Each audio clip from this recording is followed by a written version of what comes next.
Pour rappel, Donald Trump a accusé le 27 mai dernier Twitter d'interférer, je cite, dans la présidentielle américaine 2020 en signalant deux de ses tweets comme trompeurs. Il a affirmé que le réseau social étouffait complètement la liberté d'expression et notamment la voix des conservateurs, autrement dit des souverainistes. Le service de sécurité de l'Oiseau Bleu a en effet signalé deux tweets de Donald Trump sur le vote par correspondance en Californie.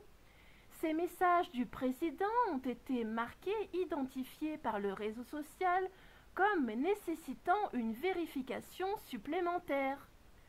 Le lien en question mène à une page dédiée qui commence par un article de Politico, autrement dit de la presse mainstream, vendu au Deep State.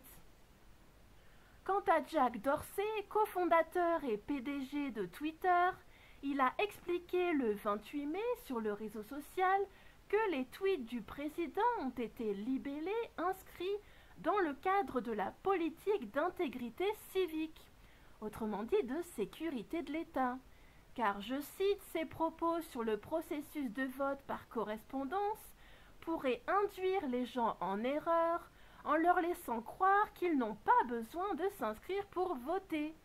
Il y a donc détournement des propos et des faits. Trump venait juste de critiquer les votes en ligne qui pourraient être frauduleux puisque peu de vérification de chiffres. Dans la suite de son conflit avec Twitter, le président américain a expliqué le 28 mai qu'il a utilisé ce réseau social pour réfuter certaines informations.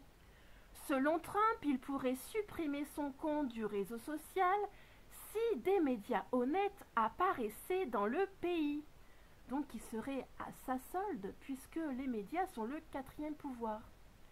Donald Trump avait dans la foulée menacé de réglementer strictement les GAFA ou de les fermer complètement s'il continuait à étouffer les voix des conservateurs.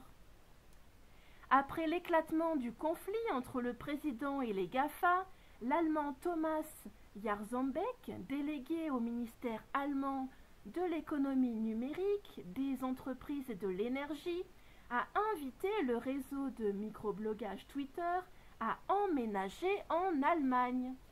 Et oui, ce n'est pas une blague. C'est une invitation à déménager en Allemagne, je cite. Ici, vous êtes libre de critiquer le gouvernement ainsi que de lutter contre les fake news, les fausses informations. Nous avons, je cite, un formidable écosystème d'entreprises et de nouvelles technologies qui conviendraient parfaitement à votre site, a-t-il envoyé à Jack Dorsey et Trump. Trump s'est quant à lui déclaré être, je cite, un arbitre de la vérité, un peu comme le ministère de la vérité de George Orwell et Aldous Huxley dans leurs anti-utopies.